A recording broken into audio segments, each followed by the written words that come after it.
Allora, quando volete, ragazzi? Io ci sono. Vai. Allora, proprio per Valentina e Stefano, quanto e cosa avete trovato di voi in Amber and Wade? Ma io penso il carattere di Amber per certi versi è simile al mio. Mi piace il fatto che sia un po' esuberante e anch'io lo sono. È un personaggio molto vero. Lei,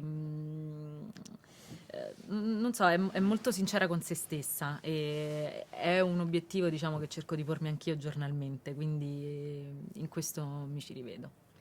Ma io mi rivedo molto in questo lato più infantile di Wade, questa ingenuità, questo entusiasmo che è un po' quello che cerco di preservare, perché poi cerco di fare questo lavoro approcciandomi sempre quasi come se fosse un gioco, perché credo che sia la cosa più utile, maneggiarlo sempre come se fosse un gioco. E quindi mi sono divertito molto a dare la voce a questo personaggio. Mr. Rain, volevo chiedere che effetto fa da cantante e anche da amante della Disney finire in un cartone della Disney?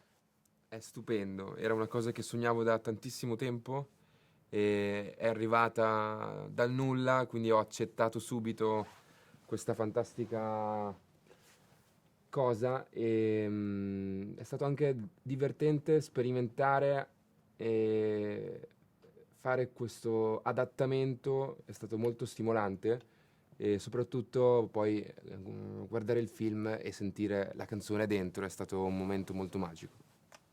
Volevo fare una domanda invece a tutti e tre. Cos'è che effettivamente avete amato di più di questo film?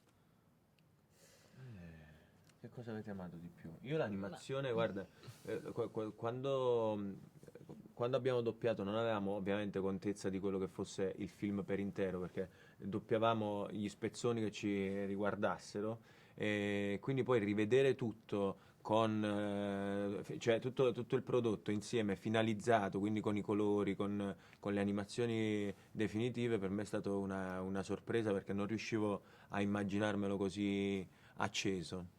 Sì, è vero, i colori e le musiche, insomma, completano un quadro meraviglioso. È un film che con grande delicatezza affronta anche dei temi importanti. È un film che parla ai bambini, ma anche agli adulti. Ed è questo, secondo me, è una delle cose, forse delle cose più belle.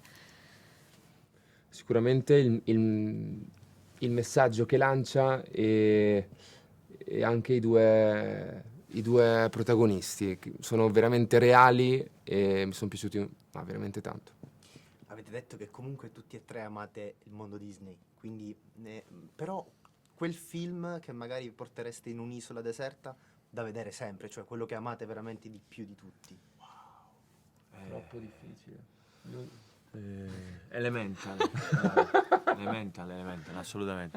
Assolutamente. Assolutamente.